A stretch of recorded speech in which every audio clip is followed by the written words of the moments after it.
Hey everyone, Damien here. I got four Batman or Batman related, Gotham related comics.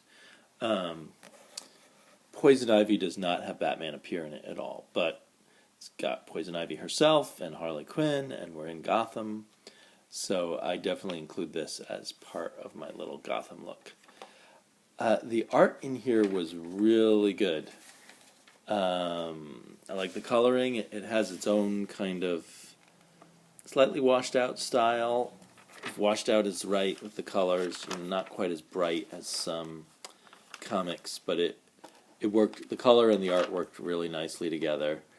Um, I think occasionally the art threw me, like the way these Gotham Academy kids were drawn just seemed a little off to me. Maybe because I'm used to seeing them more cartoony and less sexy. Um, and then we had Harley Quinn show up. And so anyway, what I'm trying to say is I was enjoying the art, and I think it's a pretty good story, or at least with a lot of potential. So I'm definitely going to buy next issue. But as I thought about it a little and chatted a little bit about it with La Raza on Twitter, I ended up saying to her, I wasn't sure how I felt about this comic. And what I realized as I chatted with her is that for me, the art and the way it was written didn't quite click for me. Like, it's almost like it's good art, it's good writing, but is it a good match? And something about the writing seemed to take a lighter tone, while for me the art, maybe partially because of the coloring and partially because of kind of people having these long sexy bodies as opposed to like more cartoony bodies, made it seem less, I don't know, it seemed like maybe the writer was writing a lighter book than the artist was drawing, if that makes sense. Something more subtle than that, but that's the best I could put it right now.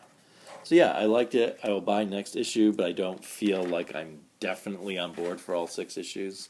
I suppose next issue will tell, because if it's something like a 6-issue miniseries, why would I quit at issue 5 or something? So I'll probably will like the next issue and have to move on from there.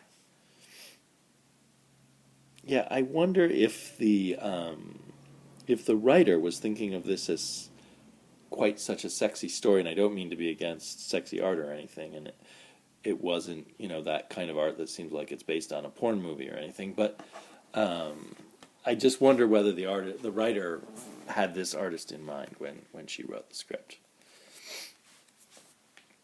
So I enjoyed that one. It was pretty good. And another one that was pretty good was Batman Arkham Knight Genesis. This is a really great cover. I love this cover, actually. I think all of these covers were done by Stefan Sejic. And apparently he works entirely digitally, so that to me is pretty amazing. This looks like a painting to me. So some people really know how to work the digital art. The art inside was very good by Dexter Soy, and very good colors by Dave McKay. I think the two of them worked together really well. It was kind of a, how to put it, it was almost like an introverted ending to this story. And so it was decent, it was good, but the first 4 issues just sort of knocked my socks off. The 5th issue was okay, and this issue was okay. I think I liked this issue better than the 5th issue, so it ended a bit stronger. But it ended as, it definitely is a prelude to the main story, which will be in the video game, which I don't think I will play. I'm kind of avoiding anything besides, mobile device kind of video games, because I just don't have the time, and I don't want to get deeply sucked into that world. Yeah, I really like this full-page spread of the Bat Cave. You really see how things are laid out with the water down below, and it's pretty cool.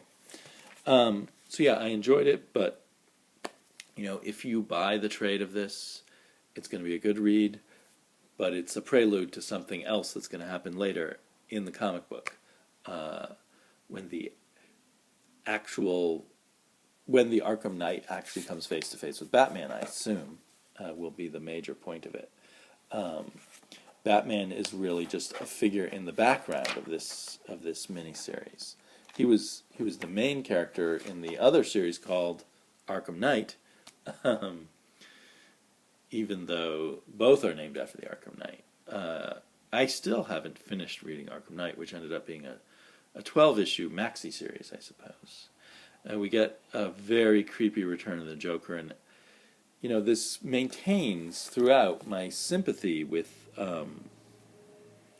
Jason Todd, with the Arkham Knight, and so I almost feel like I'm gonna be very sad because I assume he's gonna have to lose to Batman in the end. It's a very sad story. It's very tragic. I don't know why I'm laughing. So anyway, that was a good read, as was Poison Ivy, and then an even better read was Batman and Robin Eternal, which was not one of the stronger books. Last week I was just saying how totally in I am on Batman and Robin Eternal, and this issue sagged a little bit. It's not bad, it could have been way better. Mostly for the way it handled Jason Todd again. This book's version of Jason Todd, who's one of the good guys, but who is having to deal with the worst moment in his life, which is when the Joker killed him. And part of it is that there's 3 artists on this issue. Part of it, though, and that's a big part of it, I think, that this needed to have much. It was done okay, but inside the mind of Jason Todd confronting the Joker, there's just so much potential there. But it also felt like the writers had this assignment. These writers who've done very well on all the other issues they've done had this assignment to kind of get through this thing where Jason Todd faces his fear and where Red Robin helps Jason Todd overcome the kind of brainwashing that Dumas and the Scarecrow and Mother have come up with as their new technique of brainwashing people into being their soldiers, basically. So it just felt like they were doing their best to get this assignment done, but there was so much interesting stuff going on here, with all the psychology of all of this stuff, that you just wanted it done even better. But it certainly, leaves the continuing series well set up. Another kind of hokey thing was the way they just, left Azrael behind, and he said, go ahead, I can handle this, and that kind of thing. I thought that was a little bit too easy. But, and then we end with a promise to lead up to Batman's Darkest Hour, and I literally feel queasy about the thought that maybe we really will see Batman as a bad guy and as a killer in the scene, as in the scene we saw in issue 1, that will somehow be true, but of course that can't be. But I feel tense, and I'm excited to get the next issue and see how they work that out. If this had been Batman Eternal, I would, because Batman Eternal so often did not deliver what it promised, I would worry that next issue won't actually be Batman's Darkest Hour, but I assume this really will be Batman's Darkest Hour next issue, and I'm really looking forward to that. So, an imperfect issue, but still, within the bigger picture, working well. It's too bad that they didn't have time to do a little better job on this. But still, this is still a really good series. And then my favorite Bat book of the week, with this amazing cover. I mean, this cover may go down as a bit of a classic, I think. It's just so insane. And Greg Capullo really works hard on making his covers iconic, I think, as opposed to making them storytelling covers, really. And he's very good at that. He's become really good at that, I think. He has had more hits than misses, although he's had some misses on his covers. But I think he's, he's pushing the limits of, or not the limits, but he's pushing pretty hard on what a cover to a superhero comic book can be. And throughout this issue, Capullo's art and FCO's coloring, were up to the high standards that we kind of hold for them now.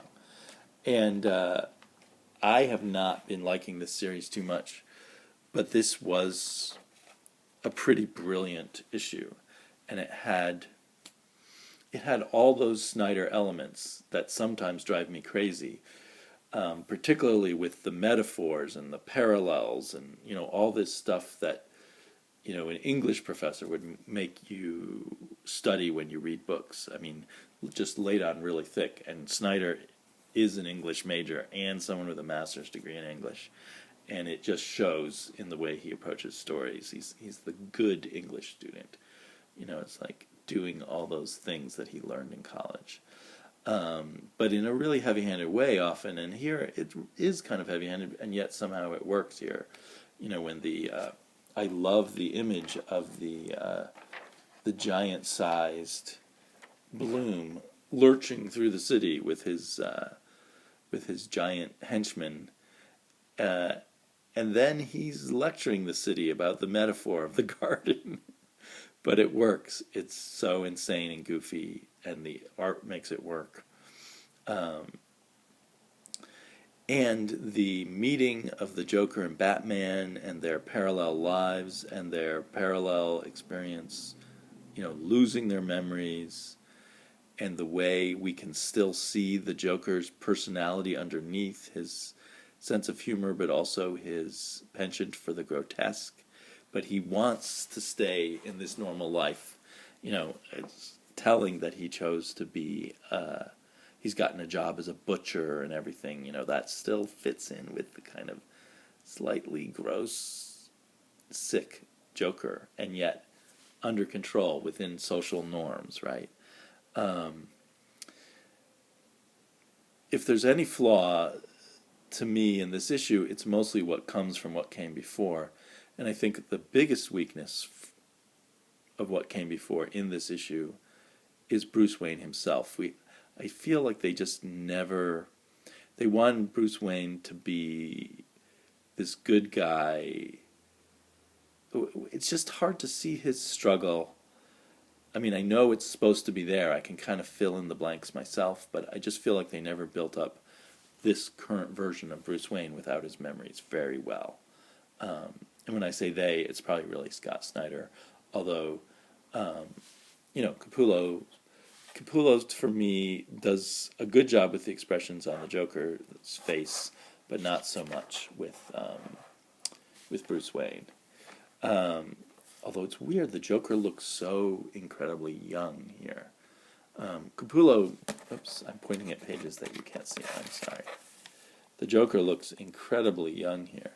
But Capullo always seems to draw people young, doesn't he? And this revived Joker from the Dionysium with his memory erased, looks maybe 5 to 10 years younger than Bruce Wayne, really. This shows here, this boom here, the incredible good timing and everything of this issue. And I think that's, when Snyder's not good, I think it's because he's struggling to set up all these pieces and parallels and metaphors that he's been working on. And when he's good, it's when all the pieces are in the right position. And in his best series, he's kept the pieces in the right position for most of the story.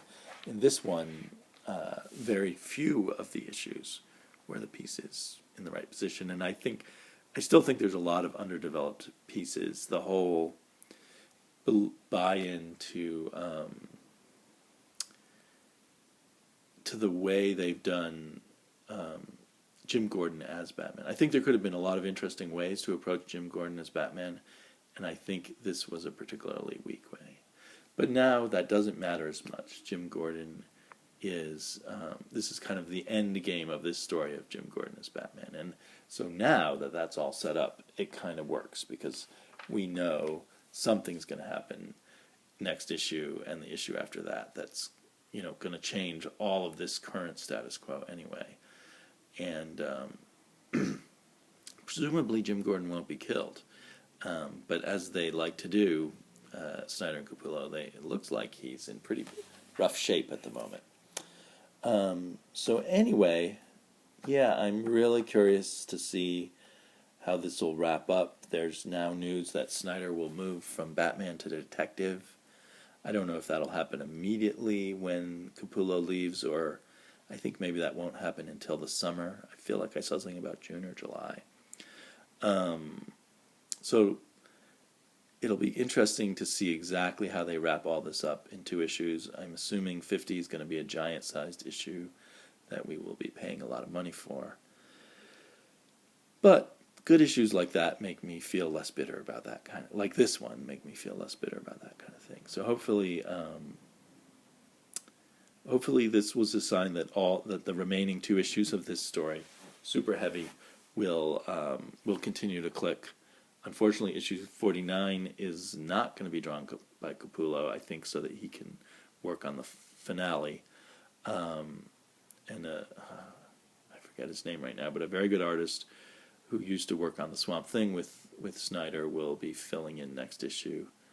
I hope it will be very closely related to what's going on now and not some obscure flashback like the other kind of fill-in issue they had when Capullo was out. The one where Brian Azzarello was the co-writer, and there was that awesome art by Jock, but the story itself, to me, was kind of a waste of time. And I don't know, if Snyder was going to stay on Batman long-term, I was going to switch back to waiting for trades after this. That was my current thinking. But if he's only on for a little bit longer, maybe I'll just keep buying Batman in singles. I don't know what my strategy is going to be. Anyway, there's a lot of hope that this whole thing will maybe read pretty good in a trade if it ends well, because ending well is often very noticeable when you're reading them all together. Okay, I'm going to say good night. Good night.